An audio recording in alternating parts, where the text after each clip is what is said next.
video we are going to demonstrate you the working of this RFID and password based access control system with the electromagnetic lock. In the previous video we shown you with the electronic lock, and in this video we are going to demonstrate to you with the electromagnetic lock. It works with the magnetic energy, electromagnetic energy. Right now the system is turned on and you can see there is this light and the magnet is on, so it is not releasing, so they are joined. Now we are going to register a user. For example, we are going to register a card as well as a password for the system. Hash 1 2 3 4 5, press 0, and then the 4-digit user number, and then the card, and then the 6-digit number, 6-digit password. So this is, we have registered a card and the password. The user ID is 0001 and the password is 6 times 1. Now we are going to show you. Let me make it this way.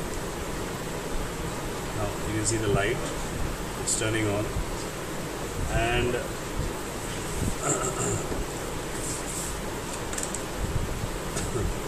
now see.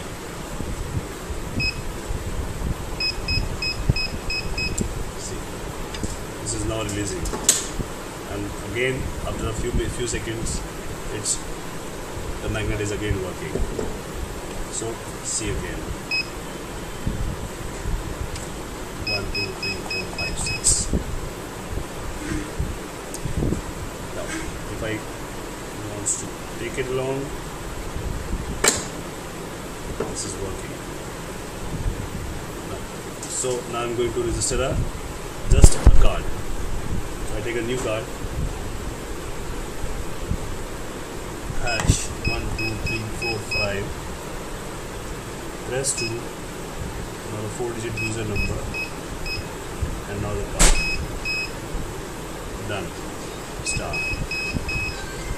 Now see this. I'm working with this card. See. Again it's working.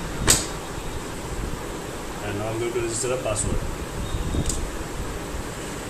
Hash 1 2 3 4 5 and 2, and the user ID 3, and the password is A1 2 3 4 5 6. Done. Start to exit. Now I will put the password 1 2 3 4 5 6. See. That's all. Thank you.